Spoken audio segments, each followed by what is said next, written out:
They said the city could never fall. They said the temple of God would stand until the end of time. But in the summer of 70 AD, fire consumed Jerusalem, and Rome revealed a secret weapon so terrifying, so unstoppable, that it crushed one of the most defiant rebellions the empire had ever faced. The question is, how did the most sacred city in the ancient world collapse into smoke and blood? And what price was paid for Rome's victory? It begins with desperation. For years, Judea had simmered with rebellion. Rome's taxes were crushing, its governors corrupt, its legions brutal. The Jewish people, proud and unbreakable, dreamed of freedom. And then, in 66 AD, the dream exploded. They rose in open revolt, slaughtering Roman soldiers, burning garrisons, seizing Jerusalem itself. For a moment, it seemed Rome had been humbled. But Rome never forgets, and Rome never forgives. But what the rebels didn't know was that Rome had already decided their fate. Vespasian, a hardened general, was sent to Judea with legions from Syria and Egypt. He fought not with haste but with patience, crushing towns one by one, choking off the countryside, isolating Jerusalem like a beast in a cage. And then, when civil war broke out in Rome itself and Vespasian was proclaimed emperor, command of the siege passed to his son, Titus. Young, ambitious, eager to prove himself. And Titus came armed not just with soldiers, but with a weapon that would turn the city's hope into ash. Imagine the sight. 4 Roman legions, nearly 70,000 men, marching on Jerusalem. Their armor gleamed, their standards snapped in the wind. Inside the city, chaos ruled. Zealots fought among themselves for power, burning food stores rather than sharing them.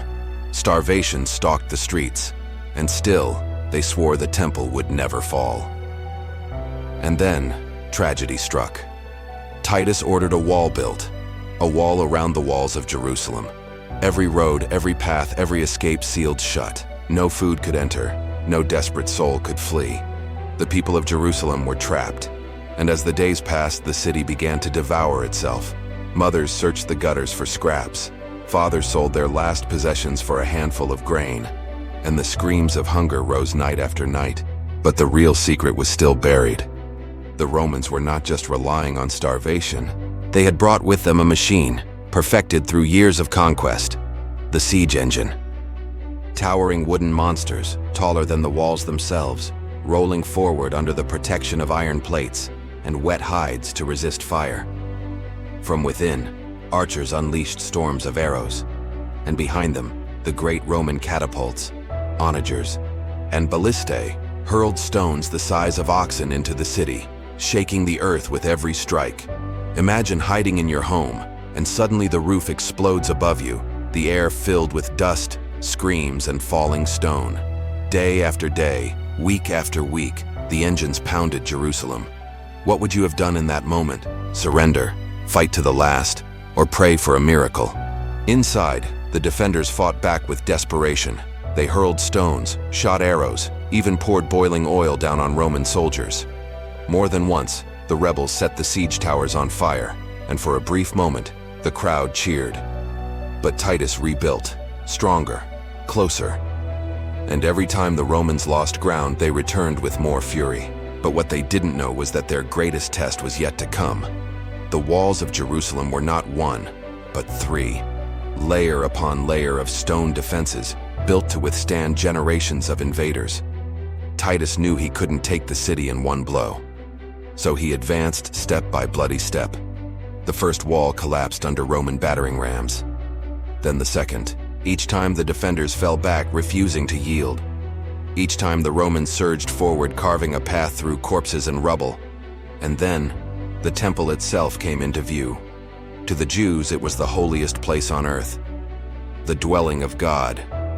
To destroy it was unthinkable, to lose it was unbearable, as even Titus, for all his ruthlessness, is said to have hesitated. He wanted the treasure, not the ruin. But war has a will of its own.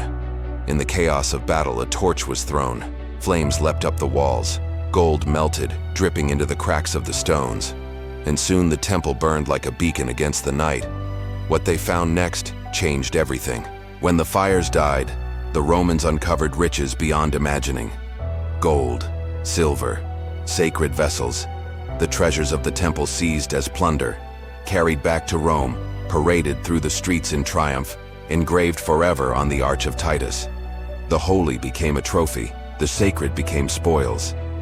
And yet the most valuable part was still missing, because no amount of gold could erase what the world had just witnessed.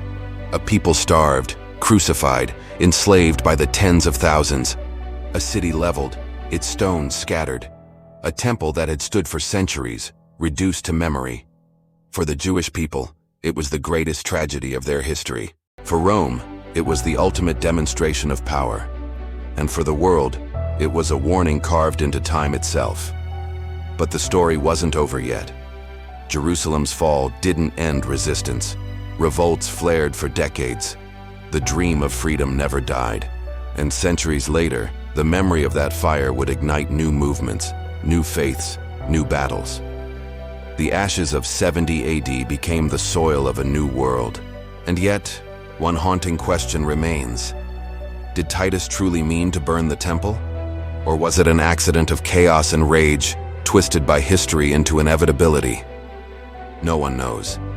Perhaps no one ever will. But here is what we do know. If you think Rome's greatest secrets have all been revealed, you haven't been paying attention. Subscribe and join us on the next journey into the disasters that shaped history.